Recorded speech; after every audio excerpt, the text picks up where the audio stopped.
Hey y'all, it's time to start cooking again. I was hoping to do a recipe outside, and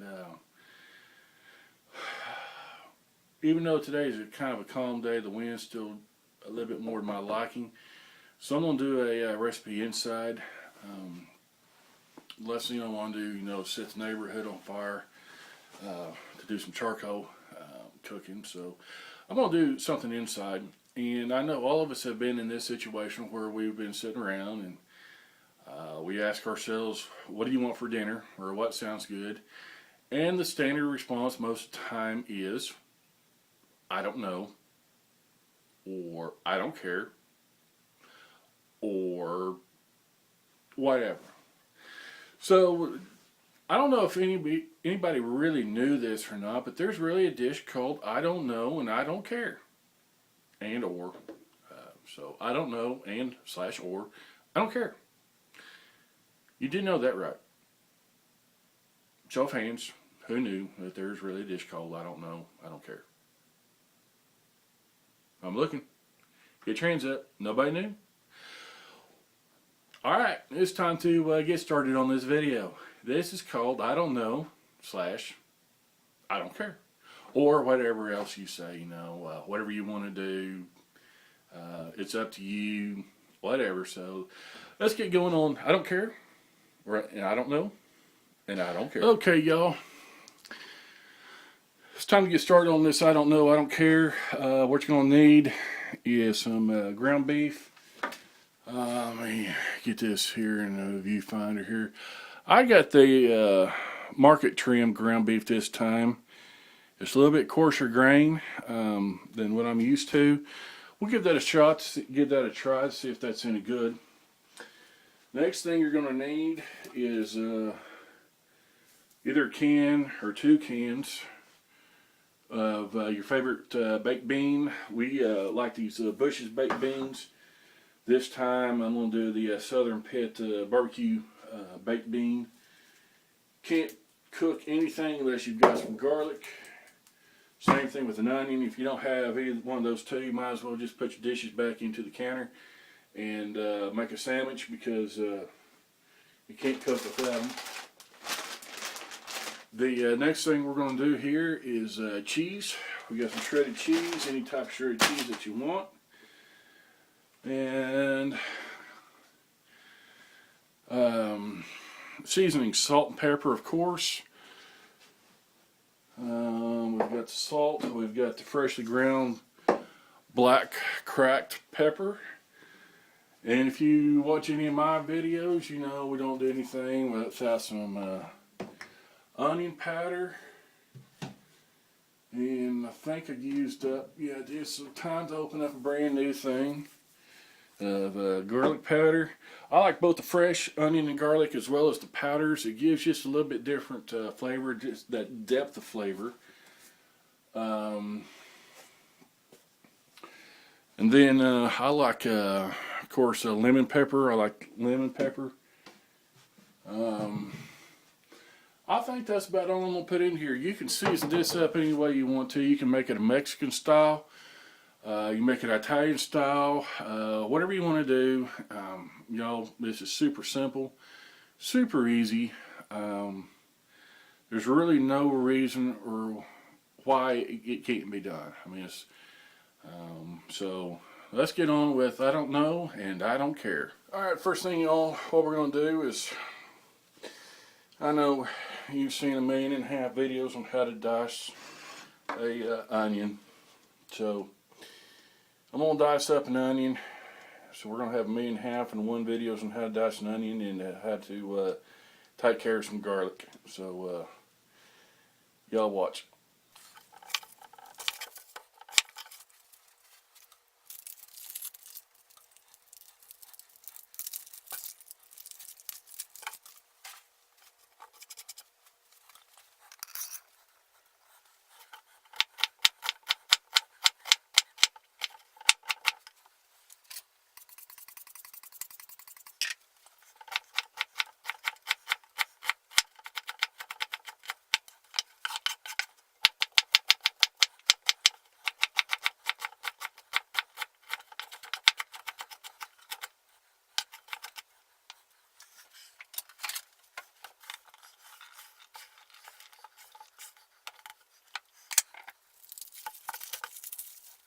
Well, y'all, we won't have any garlic. I didn't realize my garlic had gone bad, but that's okay.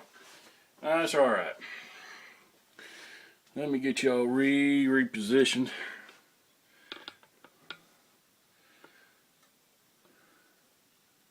There we are.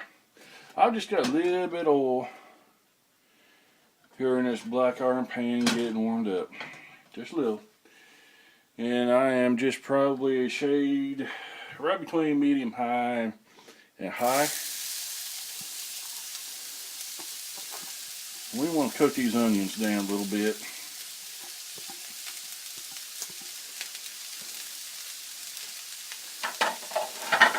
I'm hoping that you guys can hear that sizzle.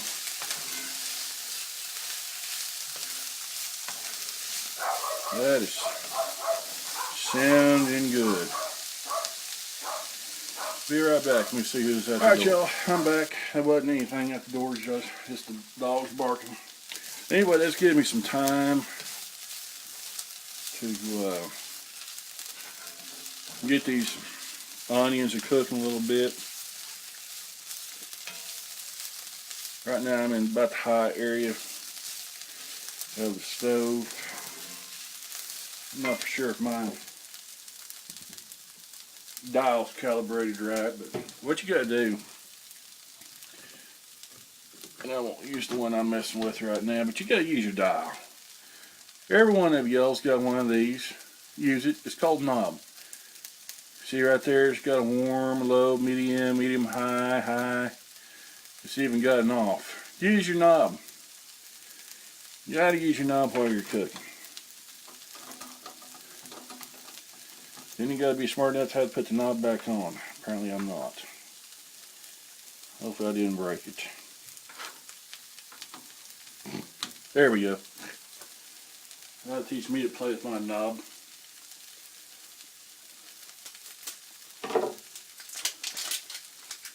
And while I'm able to take this, open up this brand new deal of garlic here.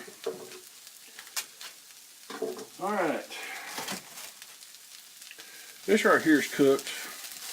These onions are looking really good right here. So I'm going to do, this right here is almost 3 pounds of hamburger meat.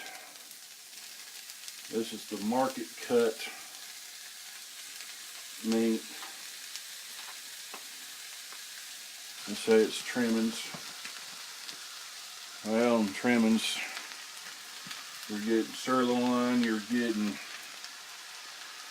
possibly some filet in there, some ribeye. Probably not too much of those. Flank, everything else in there. This is about everything.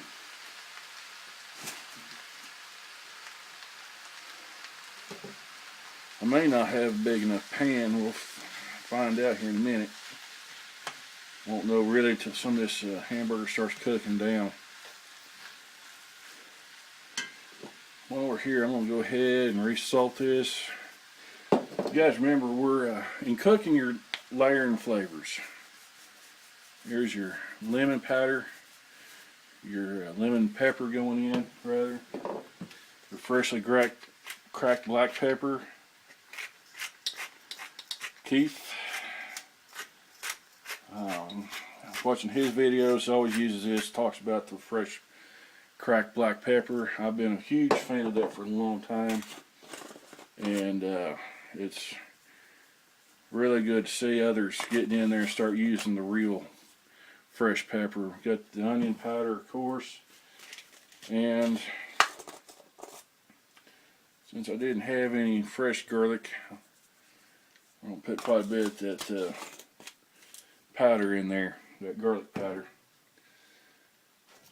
My skillet's cooled off. Putting that meat in there, so I'm going to stir all this around, get it all chunked up. And I know you guys have better things to do than watch me brown a bunch of hamburger meat, so I'm gonna put this on pause, and I'll bring it back here in a few minutes once this is all browned up. A little bit of time's gone by, and as you can see, this meat is well browned. I'm gonna put it down on real super low and let it simmer and see if we can't get some of that. As you can see, we got quite a bit of liquid in there. I know some of it's fat, but some of it is just liquid. It's just good old. I mean, I don't know if you can see it or not, but we got steam coming up. That's liquid. So I'm gonna let this cook for a little while longer and let that liquid get off there and see if we can intensify these flavors a little bit. This is really good as it is, but see if we can intensify the flavor just a little bit more on there. And like I said, I've got this on a slow simmer right now, and I'll bring you guys back. All right, y'all, I've let this cook for a while, and hoping I can get some of this liquid off here. First, I'm gonna turn that heat down. I had it down for a little bit, and just let it slow simmer. That's the only bad part about cooking with 80-20. You wind up with a bunch of stuff in the bottom. Can you see that? I think you can see all that down in there. Well, as old Alton Brown says on his cooking show, that ain't good eats. So I'm going to take this paper towel. I'm going to try to soak up a bunch of that. I don't think that was too hot of an idea. I don't have any place to put that paper towel on, so I'm doing right now.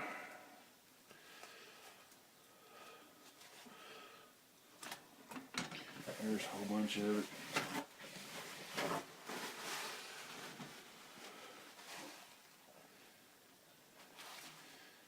And we'll just sop all this stuff up. We don't need that in us. We need it for the flavoring to start out with, but we don't need it after that. It's kind of a shame how much hamburger meat costs anyways anymore, and it's a shame to throw any of it away, but it's pretty sad when the good stuff's getting too expensive to buy. Y'all know what I'm talking about. $5 a pound for a hamburger plus anymore. How about I got all this grease out here? I'm gonna let that come down one more time. Yeah, I think I've got about all that. That'll be about good enough. We need a little bit of grease in there for the flavor, but we don't need that much grease in there. I'll pull this off to the side. Throw that heat back onto about a medium. Had a piece of hamburger jump out of there. Y'all see that? Throw him back in there. Next part of this is we're going to take these Bush's baked beans. These are the grilling beans, the Southern Pit barbecue beans. Since I'm putting close to 3 pounds of meat in here, I'm going to use 2 of these cans in this I don't know and I don't care dish. And we're going to put all that juice in there. That's what's going to be the juice.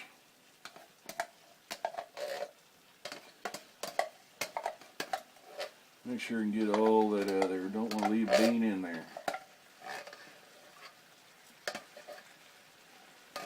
Yeah, there. Come on. Alright. This part right here is about the hardest part in here. Just stir all this up without getting a mess everywhere. I may almost need another can of beans in here, but I'm not going to put it in there. I've got it. I'm not going to use it. I've got that for another deal for this weekend.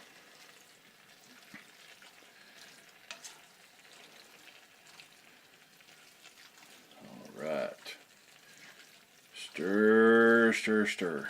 Stir all this up. All right.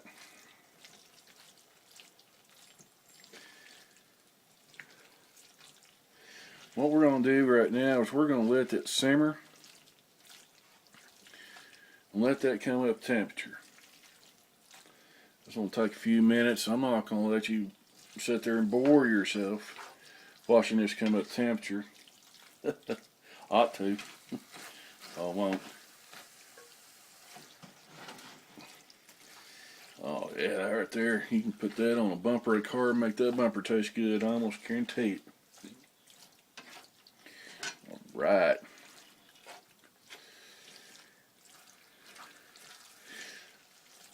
Stir, stir. What I'm going to do is I'm going to put this on pause. I'm going to let this just slow simmer for a little while. In fact, I'm not either. I'm going to hold on just a second. I'm going to do something.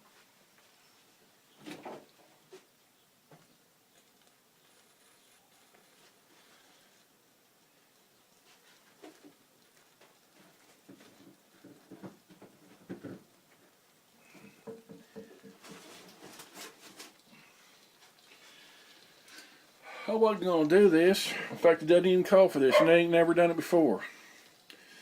But to prove that this is real cooking, I'm going to use some of this stuff here. It's called Head Country Barbecue Sauce. We get it here in northeast Oklahoma. It's made in a town right down the road from us called Ponca City. That really is award-winning sauce. They have won all sorts of competitions with their sauce and rubs. They have an all-you-can-eat barbecue place there in Ponca City. I haven't been there to eat myself, but I have used their sauce and I have used their rubs here at the house. Now I got thinking, since I've got these Southern Pit barbecue beans in here, I might as well jazz this up a little bit, put a little bit of barbecue sauce in there. That's what this is. This is cooking. If you see something in a recipe that you don't like, don't put it in there. Unless you're baking. The only time that you have to follow the recipe is when you're baking. Regular cooking is not rocket science. You can put anything in here that you want. For those Vegematics that want to put more vegetables in here, hey, throw some more vegetables in here. You're not going to hurt my feelings. Some red bell pepper, some yellow bell pepper. Maybe you've got some grilled corn on the cob. Cut that kernels off there and put that in here. Hey, that'd be good too. I'm going to do is I'm going to let that sit right there. I'm going to take this towel, I'm going to wipe this up just a little bit where I've made a mess. But I'm going to let that slow simmer for a little while. And I'll bring you guys back when I'm about ready to plate this up. Alright, y'all, back. And you see, I hope you saw that before I started stirring again. That's got a real slow bubble in the middle of it. I'll tell you what, this right here is looking real good. It's almost done. We just need to do one thing to it. First off, we got to start. Time to stir, make sure the nothing sticks. I don't want anything sticking in the bottom of that pot. The skillet here. That is looking somewhat good, I'll tell you. Alright.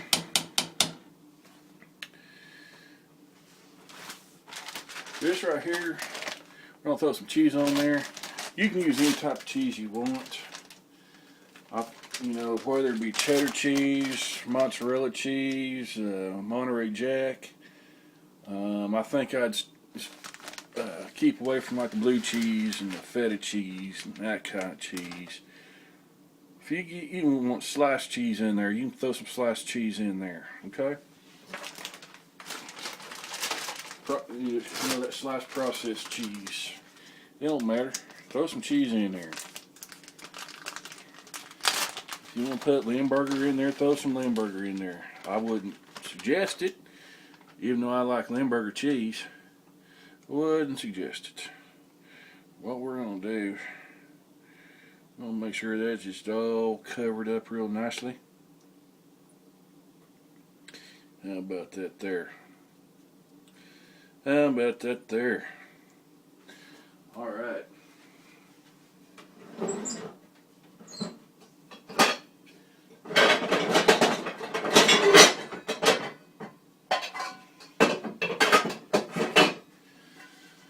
What we are going to do now is hope that yeah, that's the right lid.